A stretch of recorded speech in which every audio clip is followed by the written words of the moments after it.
Chair. Mr. Chair, proceed lang po ako sa PSA. PSA. May information po na napakarami ng Chinese nationals ang nagkaroon ng passport at probably nagkaroon na rin ng driver's license. Ang tanong ko lang, Mr. Chair, sa PSA, tama po ba na ang registration or birth certificate natin, ang proseso nag-i-start yan sa local civil registrar? Tama po? Good afternoon, Mr. Chair, Congressman Busito. Tama po, sir. Okay. So kung ang isang Chinese national ay nakapagparehistro sa local civil registrar, as far as you are concerned, the PSA, kumbaga sa evaluation ng documents, wala po kayo sa parte na yon. Tama po ba?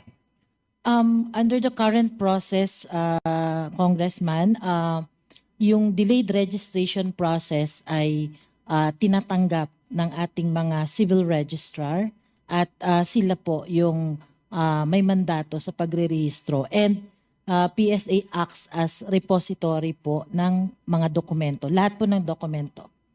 So malinaw, Mr. Chair, na talagang yung mga late registrations, particular itong mga Chinese nationals, ito ay napaprocess sa local civil registrar. Tama po? Tama po, Your Honor. PSA, Mr. Chair, ilang hearings na po tayo dito.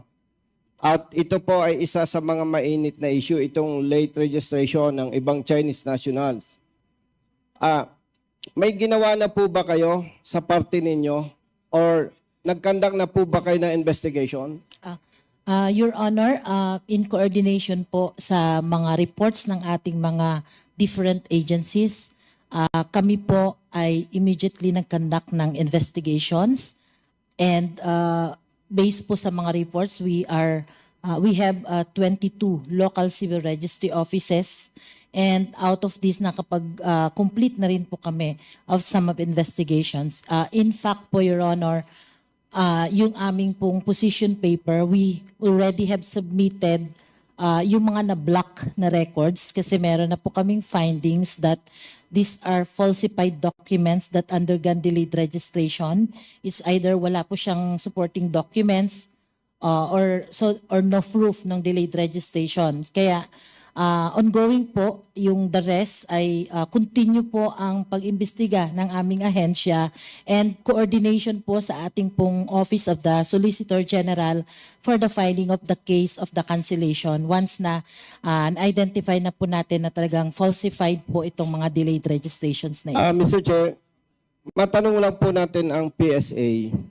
Doon po sa ginawa ninyong investigations, ilang pong local civil register under ng local government units ang pinaniniwalaan nating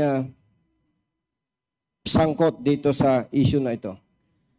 Well, based po sa investigation, Your Honor, may mga findings yung aming Fraud Management Division na mga dun sa mga documents. So initially, and we already forwarded our recommendation sa ating po mga local chief executives para po ma-filean ng kaso yung mga involved na personnel for the preparation hanggang buo doon sa registration process ng ating delayed registration ng birth. So ang nabanggit niyo po sa sampahan dapat ng kaso yung mga involved?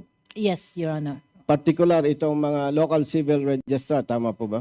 Tama po, Your Honor. Mr. Chair, malaman po ba natin sa PSA, ilan po yung, as of now, ilan pong Chinese national ang questionable ang kanilang registration? Okay, as of now, Your Honor, yung case na nasundan na po natin based sa investigation ng House of Rep tsaka sa Senate, including yung mga referral ng other agencies, is around 1,665. So we have just recently conducted also the recent fact-finding investigation in Santa Cruz wherein almost 1.5 po dito yung mga falsified na documents. So ito po lahat Chinese national. Your Honor, yun po yung findings po namin. Saang particular area po, region or cities or municipalities, itong mga questionable falsified documents ng mga Chinese national, Mr. Chair? Your Honor, I think very familiar naman no, sa Tarlac, that's one. But we can provide you the list of the local government units na LCROs na under investigation. Meron po tayong NCR, Davao, Bulacan, and some other parts. We submit to the committee po yung list na 22 LGUs under investigation po. Doon po sa nabanggit ninyo, Tarlac, ano pa po? Santa Cruz. Santa Cruz, ano po? Santa Cruz, Davao del Sur yun, sir. Davao del Sur, and? We also have may Kawayan, Bulacan. Yung mga Pero in terms investigate of, na po dito. Mr. Chair, in terms of numbers, saan po mas marami? Majority? Santa Cruz, Davao del Sur yun. Sa Davao? Yes, sir. Sa Davao, more or less, ilan po ang falsified documents ng Chinese national? Yung sa investigation na around 1.5 po. Around 1,500. Yes, yes. All the rest, more or less, ilan po? Kaya yung total na sinabi ko kanina, Your Honor, 1,665. So, Mr. Chair, are you saying, Madam, na out of 1,665, 65. out of that, 1,500 ang Santa Cruz, falsified documents from Davao? Yes, Your Honor. Ilang cities or municipalities po ang involved dito? Under our radar, sir, yung lahat na na-refer sa PSA is 22 local civil registry offices. From Davao alone? No, sir. National na po yun. How about from Davao? One lang, sir. One. We have one. One. Municipality or city? Municipality, Your Honor. So, ibig sabihin po, one local civil registrar alone, 1,500 falsified or late Documents. registration ng Chinese national. Tama po. Yes, Your Honor. So, with that, ilan na po ang inyong sinampa ng kaso? Kayo po ba ang magsampa ng kaso?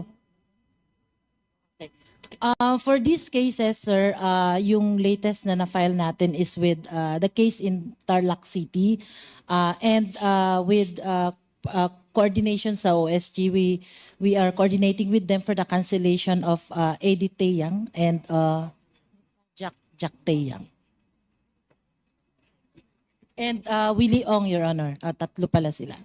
So, ibig sabihin po, may mga employees na tayo ng local government units na sampahan na ng kaso. Tama po ba?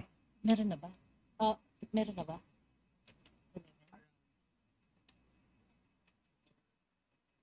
Sampahan na ng kaso. 13 cases. Your Honor, 13 cases have been filed involving personnel. Last question, Congressman Busita. Yes, thank you, Mr. Chair. Mr. Chair, natanong ko lang po ito sa PSA kasi po, isang malaking factor para lumaki itong illegal pogos o itong mga illegalista na ang kanila pong ginagamit itong local civil registrar. Why, Mr. Chair? Kapag nakapagparehistro ka, magkakaroon ka na ng birth certificate from PSA. Pwede ka nang makakuha.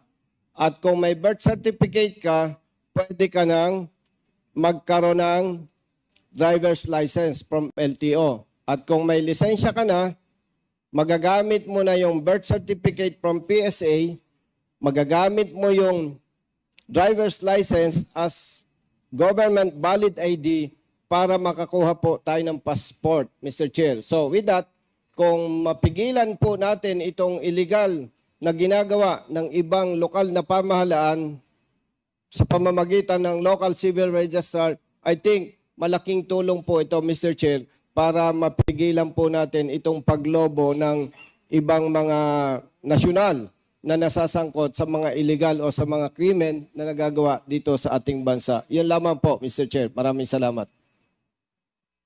Okay, thank you so much, Congressman.